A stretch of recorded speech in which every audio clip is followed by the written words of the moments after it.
അസ്സലാമു അലൈക്കും വറഹ്മത്തുള്ളാഹി വബറകാതുഹു. ഖുസൂസിയ്യത്തുൻ നബി സല്ലല്ലാഹു അലൈഹി വസല്ലം ഭാഗം 2. റസൂലുള്ളാഹി സ്വല്ലല്ലാഹു അലൈഹി വസല്ലം തങ്ങൾക്ക് അല്ലാഹു തആല സ്പെഷ്യലായി നൽകിയ മഹത്വങ്ങളെക്കുറിച്ച് മാത്രം പറയുന്ന പരമ്പരയാണിത്.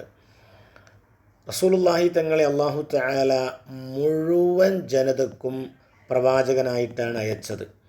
ഒരു സ്പെഷ്യൽ ജനതയ്ക്ക് അതല്ലെങ്കിൽ ഒരു സ്പെഷ്യൽ ഗോത്രത്തിന് അയച്ചതല്ല. അറബികൾക്ക് മാത്രമല്ല, അള്ളാഹുവിൻ്റെ റസൂൽ എല്ലാവർക്കും പ്രവാചകനാണ്. ചൈനക്കാരാണെങ്കിലും അമേരിക്കക്കാരാണെങ്കിലും ഇന്ത്യക്കാരും യൂറോപ്പുകാരും എല്ലാവർക്കും റസൂലുള്ളാഹി തങ്ങൾ പ്രവാചകനാണ്. നാം ചെറുപ്പത്തിലെ കേൾക്കാറുള്ള ഒരു ആയത്തുണ്ട്, വമാ അർസൽനാക ഇല്ലാ റഹ്മതൻ ലിൽ ആലമീൻ. എന്താണ് അർത്ഥം? റസൂലുള്ളാഹി തങ്ങളെ അല്ലാഹു റബ്ബ് സുബ്ഹാനഹു വ തആല ആലമീൻ എന്ന് പറഞ്ഞാൽ ജിന്ന്, ഇൻസ്, അതുപോലെ എല്ലാവർക്കും റഹ്മത്തായിട്ടാണ് അല്ലാഹു തആല അയച്ചത്. അവിടെ അറബികൾക്ക് മാത്രമല്ല, മുഴുവൻ ജനതക്കുമാണ്. അതുകൊണ്ട് റസൂലുള്ളാഹി തങ്ങളുടെ ഏറ്റവും വലിയൊരു പ്രത്യേകതയാണെന്ത്? എല്ലാവർക്കും റസൂലുള്ളാഹി തങ്ങൾ പ്രവാചകനാണ് എന്നുള്ളത്. ഇത് നമുക്കൊന്നുകൂടി ആ മഹത്വം മനസ്സിലാകും എന്ത് പഠിക്കുമ്പോൾ? മറ്റു പ്രവാചകരെക്കുറിച്ച് നാം അറിയുമ്പോൾ. ഉദാഹരണം, സാലിഹ് നബി അലൈഹിസ്സലാം സമൂദ് ഗോത്രത്തിലേക്ക് മാത്രമായി അല്ലാഹു തആല അയച്ച പ്രവാചകനാണ്. മൂസാ നബി അലൈഹിസ്സലാം ബനൂ ഇസ്രായേലുകാർക്ക് മാത്രമായി സ്പെഷ്യലായി അല്ലാഹു തആല പ്രവാചകനായി അയച്ചതാണ്. അതുപോലെ ഈസാ നബി അലൈഹിസ്സലാമിനെയും അങ്ങനെ തന്നെ. എങ്കിൽ റസൂലുള്ളാഹി സ്വല്ലല്ലാഹു അലൈഹി വസല്ലമ തങ്ങളെ ഒരു സ്പെസിഫിക് ഗോത്രത്തിലേക്കോ സമൂഹത്തിലേക്കോ അല്ല അയച്ചത്, എല്ലാവരിലേക്കുമാണ്. അതുകൊണ്ട് തന്നെ റസൂലുള്ളാഹി തങ്ങളിൽ വിശ്വസിക്കുക എന്നുള്ളത് ലോകത്ത് ഏത് കോണിലുള്ള ഏത് മനുഷ്യൻ, ജിന്ന് ആരുണ്ടെങ്കിലും അവർക്കൊക്കെ റസൂലുള്ളാഹി തങ്ങളിൽ വിശ്വസിക്കുക എന്നുള്ളത് നിർബന്ധമാണ്.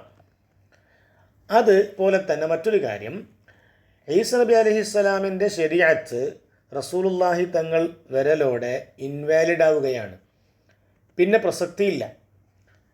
അതല്ലെങ്കിൽ മൂസാ നബി അലൈഹിസ്സലാമിൻ്റെ ശരീഅത്ത് ഈസാ നബി അലൈഹിസ്സലാം വരലോടെ ഇൻവാലിഡായി, പ്രസക്തിയില്ല. എങ്കിൽ റസൂലുള്ളാഹി സ്വല്ലല്ലാഹു അലൈഹി വസല്ലം തങ്ങളുടെ ശരീഅത്ത് ഖിയാമത്ത് നാൾ വരെ വാലിഡാണ്.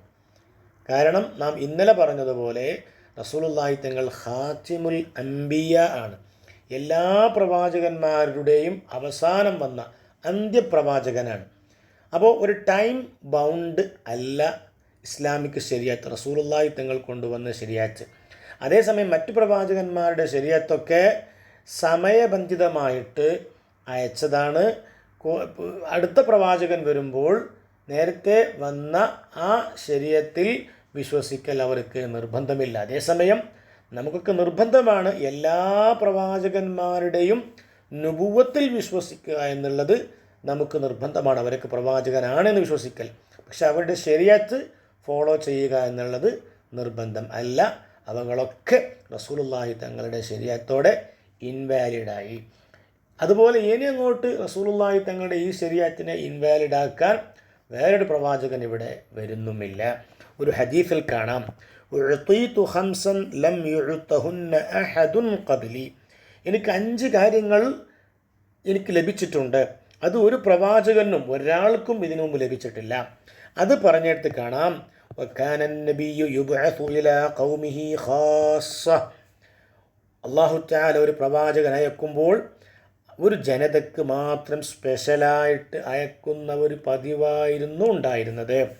വബുഇസ്തു ഇലന്നാസി ആമ്മ. ഞാൻ ലോക ജനതയ്ക്ക് മുഴുവനും പ്രവാചകനായിട്ടാണ് എന്നെ അല്ലാഹു തആല അയച്ചത്. അപ്പോൾ ഇതൊരു വലിയൊരു പ്രത്യേകതയാണ് റസൂലുള്ളാഹി സ്വല്ലല്ലാഹു അലൈഹി വസല്ലം തങ്ങളുടെ. ഈ ഹദീസ് ബുഖാരിയിലും മുസ്ലിമിലും കാണാവുന്നതാണ്.